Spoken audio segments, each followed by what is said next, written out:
down there eating soup and then just walking around. It was kind of just like, all right, we're just waiting to get the Spock here. Yeah, exactly, yeah. And for having Spock in the episode, it's like, man, do I wish they got a little bit more deeper into that, you know? But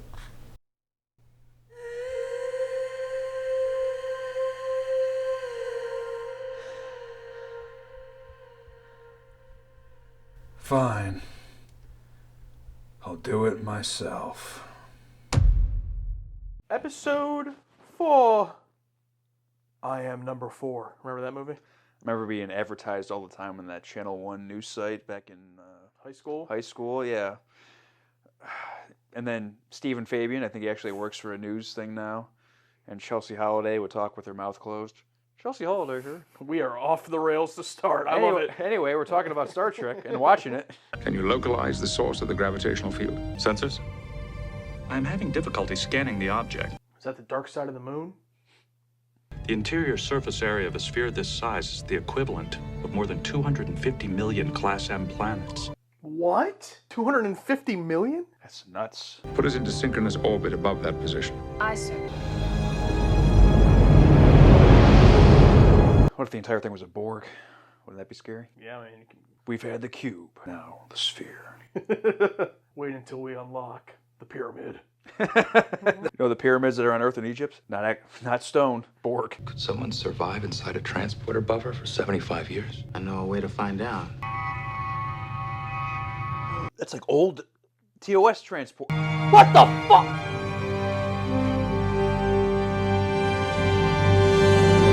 Well, I'm speechless. It's real. Holy shit! It's Scotty. I don't even know what to say. Best reveal. I mean, compared to Spock or Sarek, or I think that's it. Maybe Old Bones would be up there, but I mean, As soon as I heard that old TOS transporter, I'm like, oh wait. I mean, when they said like 75 years ago, I'm like, oh, okay. And then that TOS transporter sound, I'm like, wait a second. And I'm like, no, they're not gonna. We gotta get Franklin out of there. Someone else's pattern is still in the buffer? I met Franklin. We went in together. He's gone. I'm sorry. So am I. He was a good lad. I'm Commander William so he Wright. probably doesn't have any memory, obviously, of the 75 years. Yeah, probably has no idea. I bet Jim Kirk himself hauled the old gal out of mothballs to come looking for me. No. Captain Montgomery Scott. Captain. Oh, what? I have restored life support. The oxygen levels will return to normal shortly. Captain Scott, Lieutenant Worf. Lieutenant? But he's a Klingon. Oh my god.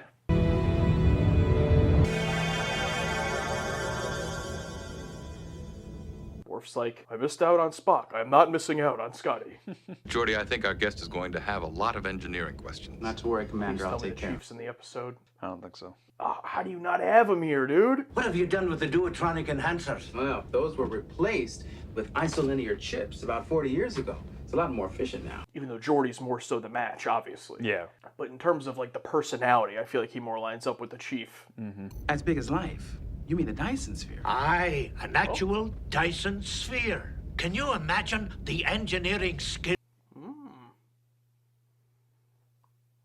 Well, from what I've seen, you've got a fine ship, Mr. Lafarge. A real beauty here.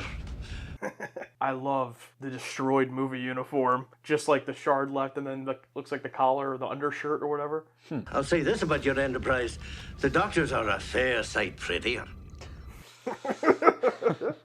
I mean, yeah, compared to Bones.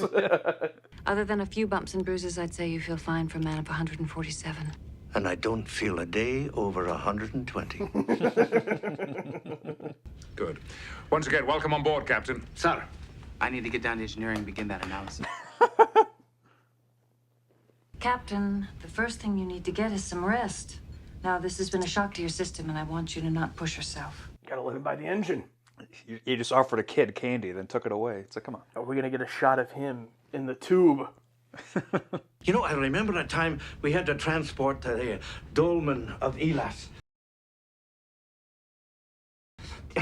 You never heard anyone whine and complain so much about quarters as she did. Is that from that one episode? Yeah, that's gotta be. These quarters remind me of a hotel room in Argelius. Oh, now there is a planet. Is that the planet where he was framed for murder, Argelius? I don't remember. That'd be a great callback, though.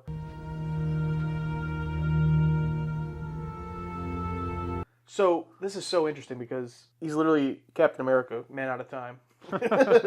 You know, and it's like everyone he knew is dead now. Maybe Bones is still alive. Spock's out there. True. Okay. Yeah. Can I help you, sir? Oh, I don't think so, lassie, but I'll let you know if you can. I'm guessing, you know, he never had a family or anything, you know. Yeah, yeah. Captain Scott, this really isn't... We're in engineering. Call me Scotty. Woo! I'm not here for a tour, laddie. I'm here to help. That's very kind. I think I'm still useful. You're right. We'd be grateful for any help you could give us. Good. Let's get to work. Imagine someone working on airplanes in like the 1970s, trying to work on an airplane today. How different would it be? Or maybe even longer than that. 50s. We use a multi-phase auto-containment field now. It's meant to operate above 3%. Well, that would make the difference. I remember a time when the old Enterprise was spiraling towards Psi 2000. Yeah. Geordi's over it. I had to come up with a whole new engine startup routine. Do you know that your dilithium crystals are going to fracture? Geordi's worst nightmare. Look, Mr. Scott, I'd love to explain everything to you, but the captain wants this spectrographic analysis done by 1300 hours. Scotty knows all about unrealistic timelines. Do you mind a little advice? Starfleet captains are like children. But the secret is to give them only what they need, not what they want. Yeah, well, I told the captain I'd have this analysis done in an hour. How long would it really take? An hour? Oh, you didn't tell them how long it would really take, did you? Of course I did.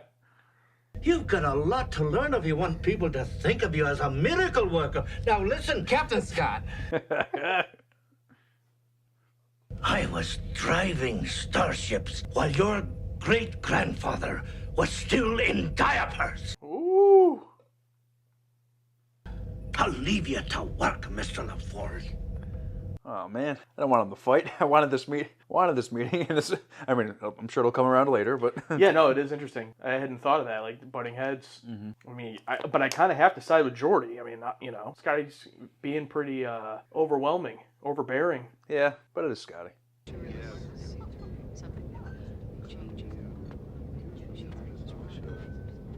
Data's just going to meet every single TOS cast member. Here you go, sir. Thank you. I see that these bartenders kept this uniform. It is definitely not Scotch. I believe I may be of some assistance. Captain Scott is unaware of the existence of synthahol.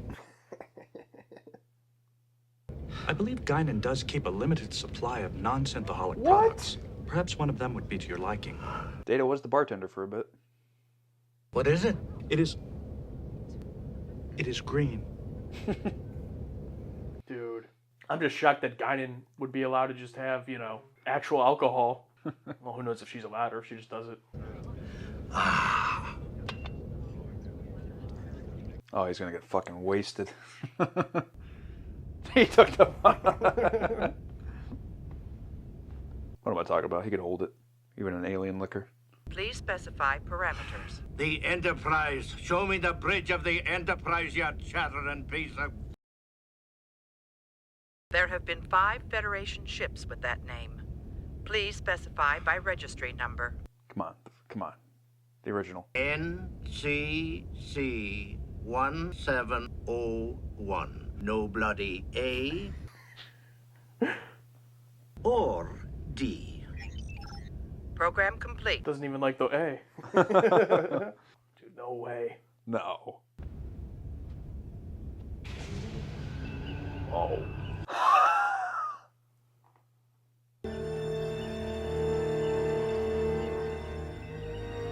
Oh, they really redid it. They redid it. Oh, the music. Oh, my God. Here's to you, lads.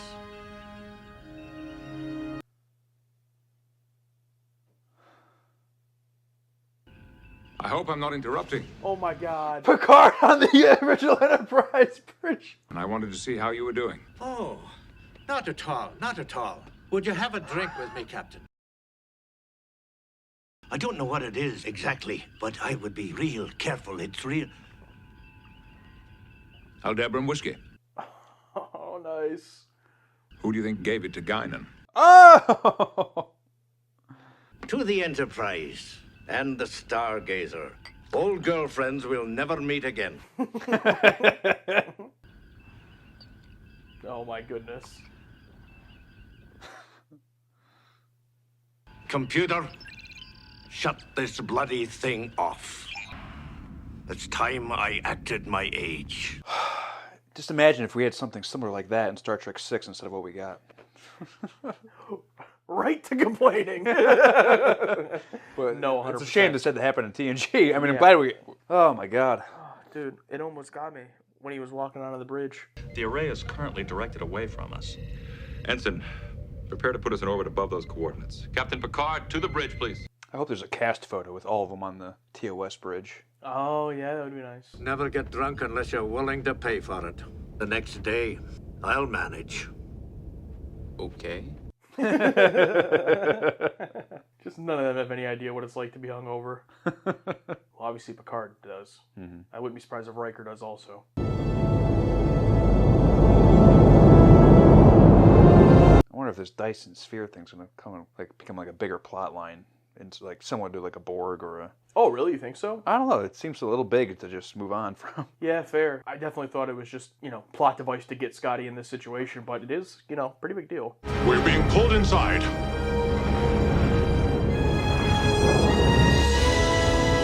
All hands abandon ship. Impulse engines are offline, and I can't stop our momentum. We're falling directly into the star. Ah, well, damn. Bunch of old, useless garbage. Huh? I say it's old, Mr. LaForge. It can't handle the interface of your power converter. Now that I've seen what's new. I was just thinking that a lot of these systems haven't changed much in the last 75 years. Don't patronize me. Yeah. I just realized you never asked him if he's blind. Just accepted he has a visor. I don't know. If this ship were operational, I bet she'd run circles around the Enterprise at impulse speeds. Just because something's old doesn't mean you throw it away. Like he did to me. He appreciates it. Yeah. But I bet I might be able to come up with something similar. LaForge to Enterprise. LaForge to Enterprise. Come in, please. Yeah. Yeah. Time to be miracle workers. That's what you were saying. How cringe would that have been if Scotty was like, "Oh, what's that? Are you blind, boy?" Like, I'm glad they just got past it. Yeah. I mean, we don't need to see Geordi explain it every single time. Yeah. But just like no reaction to it. Oh, what's that visor for? Are you fucking blind? It is a solar flare, Captain. Magnitude 12, Class B. Shields. Damn solar flare. Oh, I may be captain by rank, but I never wanted to be anything else but an engineer. Honestly surprised that he became captain, to be real. It's like a necessary promotion. It's like, ah, shit. All right. Yeah, just captain by experience. Eventually became captain. Riker will never know about that, but... The interior surface area is over 10 to the 16th square kilometers. It will take 7 hours to completely scan the surface, sir. Well, hopefully you find it in the first hour.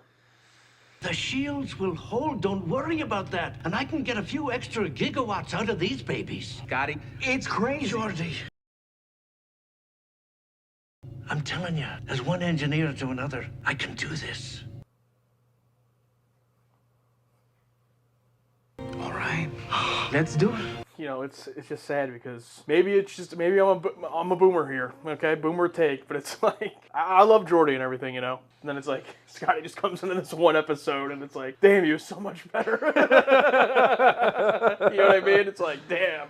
I mean, he's the guy. I mean, it's like not LeVar Burton's fault, obviously, but it's like, It's Scotty. I just wonder how they're going to resolve this. What's going to happen to Scotty? He better not die, dude. Better not be some sacrifice where he pushes Geordi into the transporter beam and leaves the ship to be crushed with Scotty.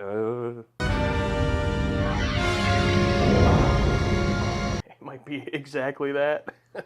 I mean, because I'm trying to keep my real world brain out of it, because it's like, okay, the movies are over, The plasma intercooler's gone. The engines are overheating. There we go, classic explosions.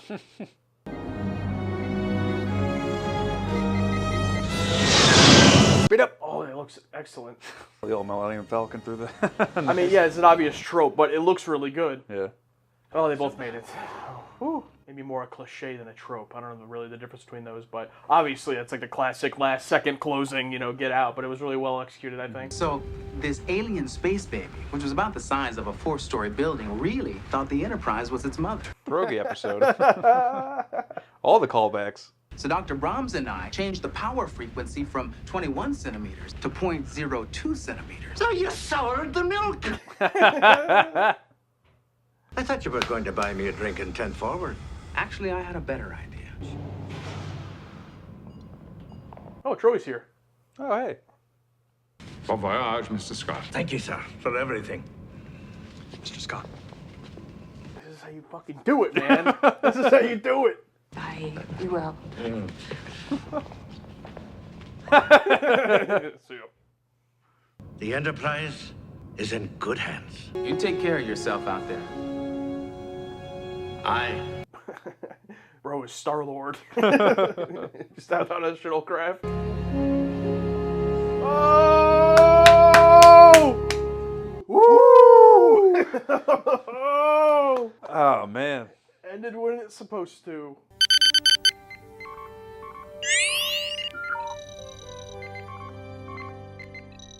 Time to reveal how we felt about episode 4 of season 6 of TNG, Relics. And for me, Scotty with a capital S. I was going to do the exact same thing, but I wrote something else.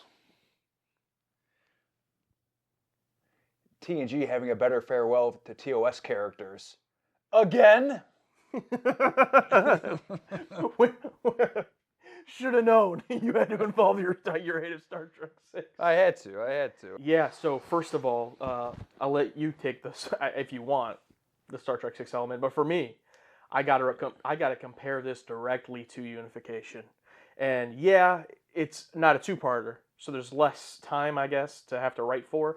But Spock was really only in Unification Part 2. He was at the very end of Part 1. Yeah. And, every problem I had with Unification and how they used Spock was shown here and how they should have done it.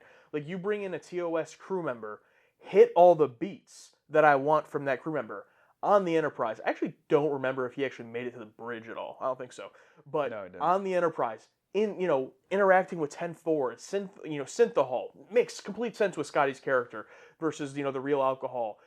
Going into the holodeck to see the original bridge with Picard drinking. All of his interactions between, Geordi, Data, Worf, like everything was perfect. And then the farewell-esque ending, I was worried they were going to just kill him right off, but no, he survives, gets the shuttlecraft farewell. I mean, it's a perfect nostalgia bait episode. And that doesn't mean, that's not a bad thing. Like, nostalgia bait, it's not inherently good or bad. It's like anything else, Did it play in your nostalgia well? 100% it did for me. Yeah, I was completely emotionally manipulated, and I'm completely fine with that. I'm okay with that happening every now and then, as long as not every episode next week. Uhura comes on board for some reason. Like, there's times and places to do it. There's definitely times to craft your own stories, but there's also times to bring those old characters in, have them interact with your current ones, and help push something forward. And they did that here, and it was absolutely wonderful. From the TOS transporter noise to the TOS bridge, imagine seeing that in a movie theater, or having moments like that, and just and Scotty having the respect, pretty much just not shitting on the movies, but saying oh, this was always the best one. I always come back to this one. Like Ronald Moore pretty much putting in his appreciation for TOS and all that. Oh, it was absolutely. I don't think I've been this emotionally manipulated in quite a bit. I got goosebumps, chills, got almost a little teary-eyed there. Yeah, I definitely welled up when he was walking onto the holodeck Enterprise bridge, and it was just so great. And what's crazy is we watched TOS like 2 years ago.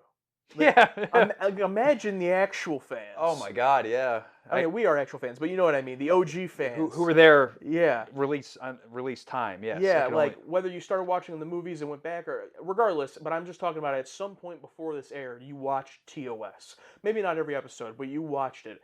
And then all these years later, to see him show up in TNG, I mean, that is the stuff of legendary franchises. Like that's what they're able to do. And if Next Generation has done anything, really well, it's made Star Trek from just a show and a show that had movies to a franchise. And this was perfectly done, in my opinion. Yeah, but well, here's the thing. You know what happened for the fans of the show when it was releasing. Oh, they knew This week about on it. Star Trek Next Generation. Coming up hot, lads. Scotty returns next time on Star Trek The Next Generation. Still special, those moments in there. And I'm glad I brought that up because actually my fucking coworker spoiled Scotty in a TNG episode for me. So Scott, if you're watching this, go fuck yourself. When did that happen? Like a month or two ago. It's like I told him, yeah, watch Star Trek. I'm watching The Next Generation for my YouTube channel. I was like, oh yeah, I loved it when Scotty showed up. I'm like, shut the fuck up. Why would you fucking say? Dude, you got to admit something's going on at this point. Every single time. It's been a different. It's not like it's the same source. It's the different thing every single time. And I reamed them out pretty hard. I yelled at them. I was like, so I try to forget out. Oh, you'll forget about it. Like I don't forget anything. Well, I forget a lot of things, but I don't forget. I don't forget things that are a detriment to my happiness. But even with. Like, I still had a genuine reaction when he showed up in the transporter. Yeah, you had a bigger reaction than me. I was just shocked because it was like. Yeah, because I put it together like, oh fuck, it's real. I thought maybe he got confused. Maybe he was talking about something else.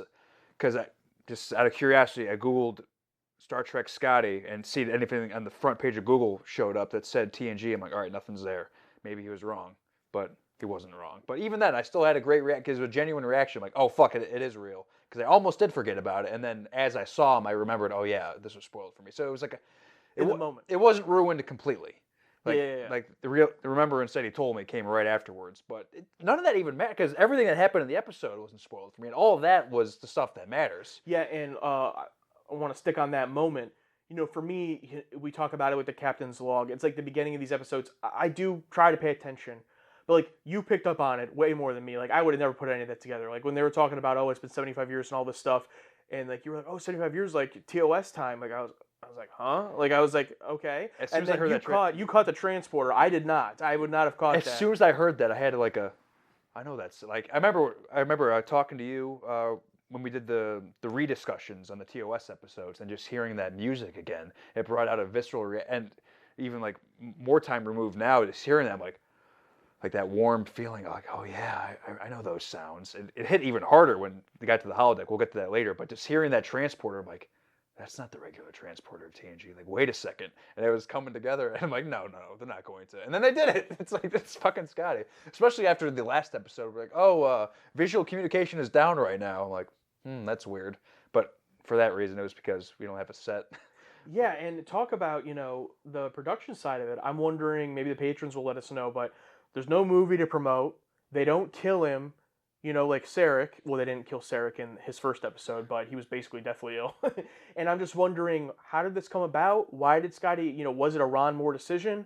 Like, I'm very interested in how this came about because he's gone at the end with the shuttle, you could, in theory, just miss this episode and never know that he was there in TNG. You know what I mean? So it's not like it changed the world in any way. So it's very interesting to me that who knows, maybe he does show back up at some point because he's not dead. And, unless James Doohan is busy or declines, I guess, or they have nothing for him, like, there's no reason he couldn't come back. So I'm pretty optimistic about that. I'm like, going into this season, I think someone asked us, like, oh, do you want to see any more cameos? And I was kind of like, like after seeing Unification, I was like, oh, I wasn't impressed by that.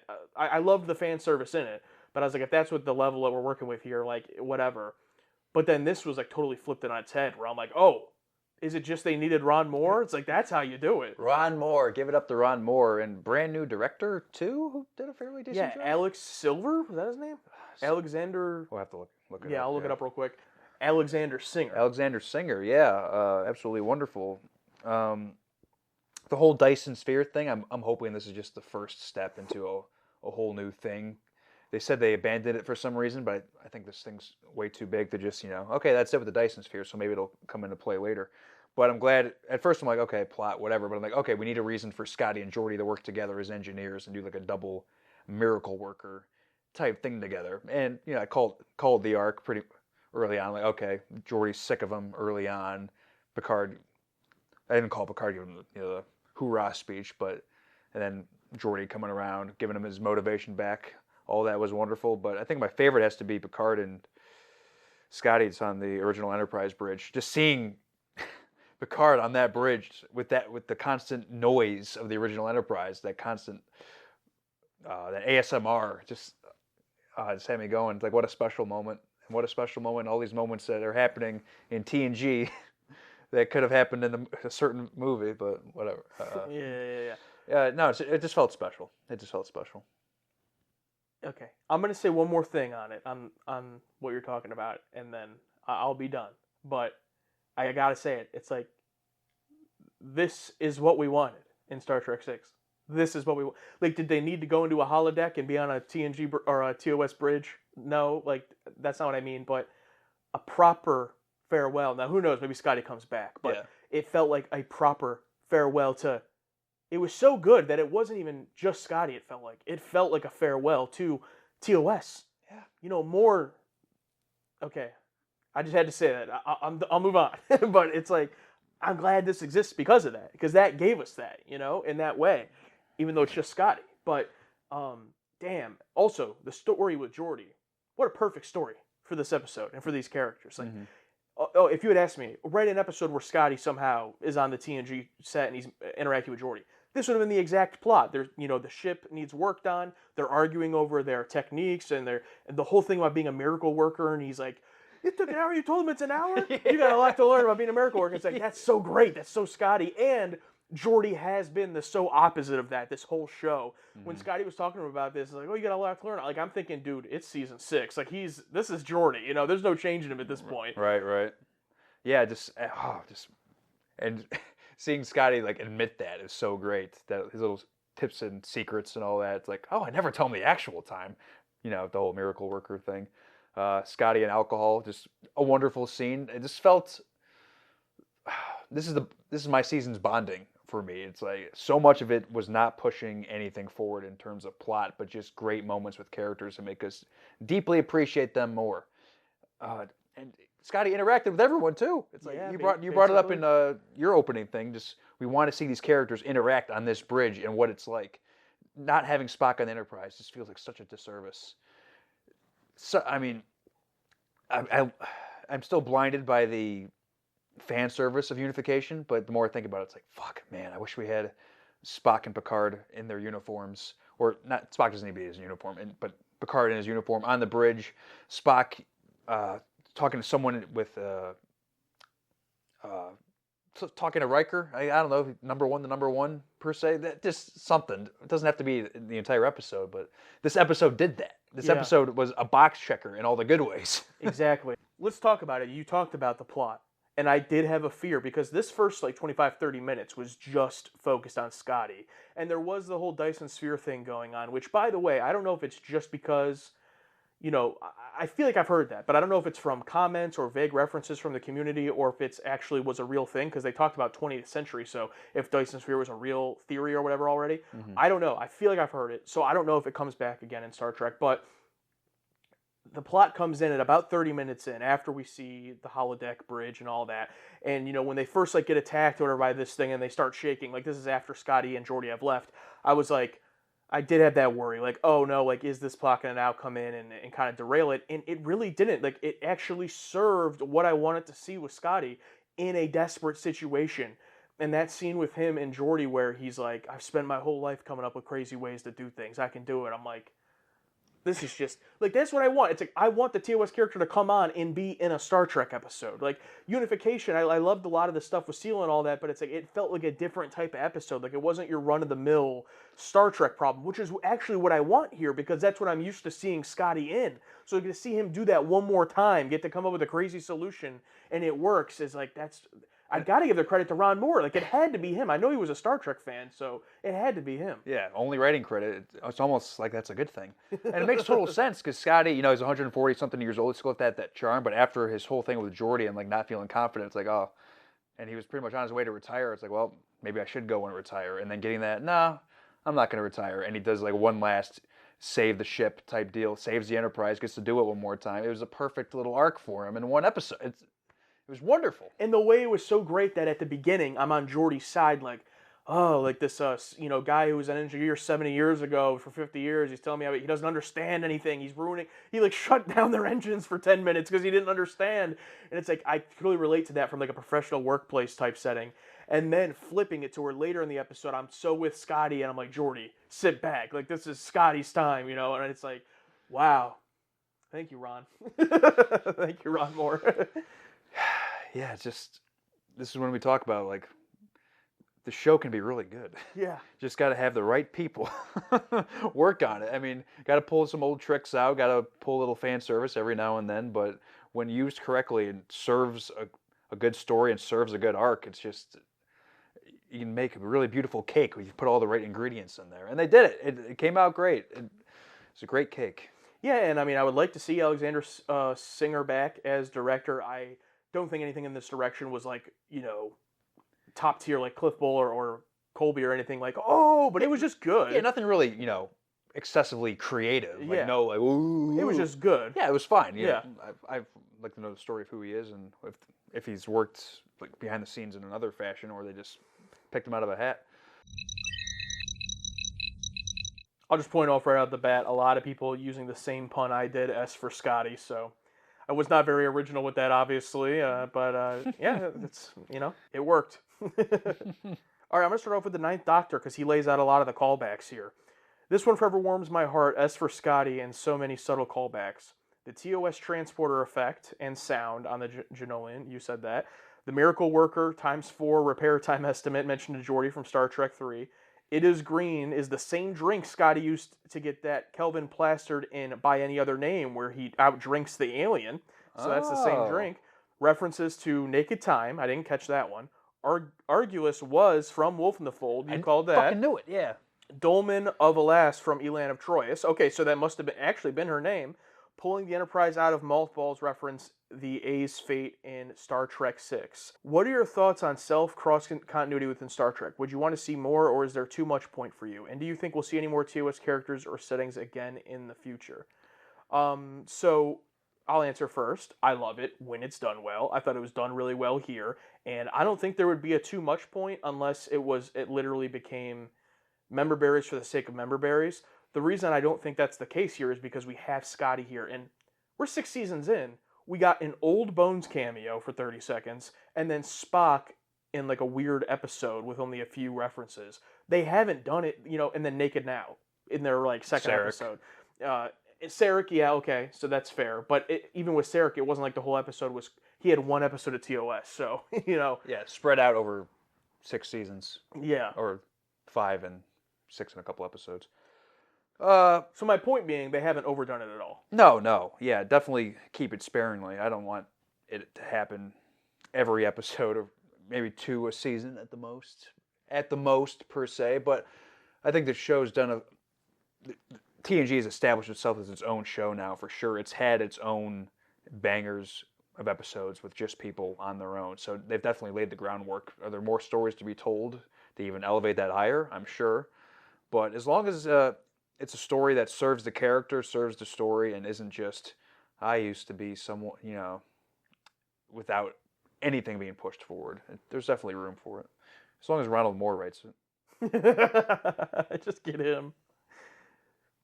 Here's a question. This isn't from the patron takes, but I got to ask it as we sit here just praising Ronald Moore over and over again. Does, as we go through this show and how great this is, does any of it ever make you think to give a second chance to Battlestar Galactica, which he ran and wrote? Like, we don't get into a whole discussion, but like obviously he ran and wrote that. We watched the first season, episodes we liked, stuff we didn't, but we ultimately didn't continue for a number of reasons. But putting all that aside, just in a hypothetical scenario, does it make you think at all? Like, that's interesting, because I do think about it sometimes. I do, and there's episodes of that show I do like, and overall, I think I did enjoy it. It's not off the table, of course not. Yeah.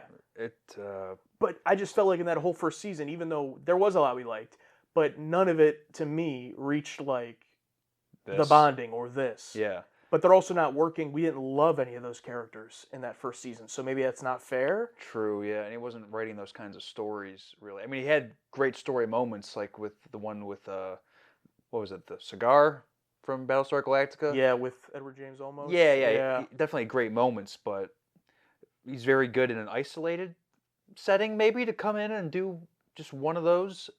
But the right entire season, maybe he's like, I can't have every episode be that. I gotta, so. Yeah, it's just interesting to me, and obviously, yeah, it's not off the table forever, but not something we're planning to do anytime soon. But it is always just interesting to me because I feel like as much as we praise him for TNG, maybe I'm wrong, but I feel like he's known for that. Like he's known as the Battlestar Galactica guy, kind of like how the Expanse showrunner did some TNG, but like he's known as the Expanse person. So it is just interesting to me to think about. I think people just have their strengths. I mean, Ronald Moore's really good in a one-off scenario. I mean, he was like behind the scenes in TNG, obviously, but when he needs to come in and do one episode, an isolated story, he obviously excels. But when stretched out over an entire show or season, maybe not as strong, or maybe other people get in his ear and help write things. I have no idea what the story is. Yeah. I mean, he definitely didn't write and direct every episode or anything like that. Well, he's not a director, first of all. And then how about apparently he's making God of War series for Prime, hopefully, if he actually makes it, because you know how stuff changes hands so much. Yeah, and Prime is a mixed bag. I mean, I heard the Fallout show was great, but I heard Lord of the Rings Rings of Power is terrible, so I have no idea what to think, but anything that's an existing IP that's coming out for anything, just or especially video game ones now, it's like enough stuff has been made. Yeah. Learn the code. Bullet Point says, this script deserves to be a full movie. Do you think it could have been? Maybe a certain movie. Maybe the end of a certain franchise. I mean, stretched out to 90 to 120 minutes with maybe some other characters involved with exploring a Dyson sphere. As long as there's some good farewells and nice moments. I mean, it's better than Rua Penthe. All right, enough. I'll point this out because a lot of people are saying it, but I think Ron Hubbard Jr. got the most likes. No bloody A, B, C, or D. Give me an S for Scotty. Yeah. I totally expected it when he went to the holodeck. I'm like, oh, it's gonna be the one from the movies. It's like, okay, great. That's a good point. I thought we wouldn't see it. Or you thought something was gonna happen? Like I thought it'd open up and his reaction, and then like something would happen, or what did happen at the beginning there when it first cuts to it, and it's like the holodeck green screen shot where you can tell it's a stock, image of the old set, and he's just like standing in front of it in green screen. I'm like, oh, this is all we're getting. That's why I got so like taken back and welled up when he actually walked into it. I'm like, oh, like the fact that they actually did that effort. It's like good shit. Ron was just behind. No, we're not fucking doing this green. We're building the set, and there's got to be a cast photo. There's got to be one. It's probably in that book back there. Yeah, we'll look at it. Yeah, there has to be. Just when you put a little effort into things, it's amazing what happens. God, we shill out some money. I like this one from Kyle Stewart. Can't wait to see the look on your faces when you realize it's a Dyson sphere. Coolest thing I'd ever seen when I was a kid. Also, I guess the guest star is pretty cool too. I still can't get over the magnitude of how big that thing is, and there's no way. There's just no way. Oh, it's the whole thing's as big as the entire Earth's rotation around the sun. Anyway, next. I mean, I know space is huge, but I just hope there's a bigger story there. Yeah, I do want to read just a few defector takes here. Yeah. Cirque says, A, just for Scotty and the nostalgia. Neither the story or the performances really rise above B level. Not bad, but not TNG at its best. That is interesting. I wouldn't say this is necessarily one of the best TNG episodes when it comes to defining what TNG is about. It's very much a nostalgia, TOS episode. Mm-hmm. So I kind of understand that. BRQBY says, perhaps an unpopular take, but although I'm glad to see Scotty again, I found this episode pretty boring. I feel like they should have had Scotty in engineering while they are under attack for some reason. Fair point to actually have him in engineering instead of a shuttlecraft or his own ship or whatever it was. So fair point there, but I liked how being on that other ship allowed him and Geordi to just be isolated and had to figure it out alone because the Enterprise was in peril. It was more of Scotty's realm, because he didn't know what he was doing on the Enterprise D engineering, but he could work and help Geordi on that ship maneuver that, because that's his specialty, and he did it to save lives. So, I mean, it'd be neat if he was able to immediately catch up to Enterprise D's specifics, but it was like established right from the get-go. It's like, yeah, he's not up to speed there, but he was able to get up to speed and save the day. on his ship. So yeah, and it's one of those things where when you execute a script in an episode so well, that are there some things in this episode that aren't the strongest ever, like the actual plot?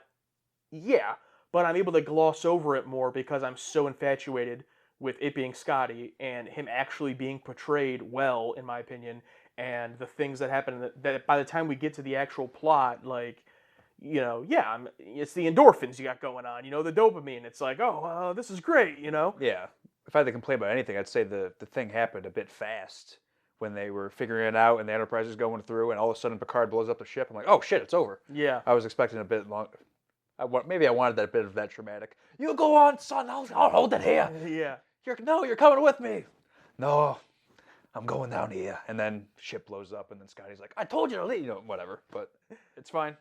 It's still good. Yeah, absolutely. And part of me, when the climax was going on, did think like, oh, could it be a two-parter, like Scotty in Peril two-parter? I feel like I would have loved it because I was like, oh, another TOS person. Could it be another two-parter? You know, earlier in the season two-parter. Yeah. Imagine they blow up the ship to be continued. Yeah. This could have been a two-parter. I was thinking like this is happening a bit too late. This plot's happening a bit too late. This could be a two-parter. And it would have been a great part one. It would have been great because there's a lot of stuff that happened. It would have been a great part one. Because Scotty was there the entire time. He didn't just show up at the end. Stuff happened. Plot things happened. Character things. Scott not being able up to speed. Can't figure it out. He's starting to figure it out. Ship blows. Yeah. Yeah, and it would have been part one, introducing Scotty. Part two, Scotty with the crew. But, you know, I'll throw it over to Jonathan Frakes. No way. We got you. Not a chance. Not this time.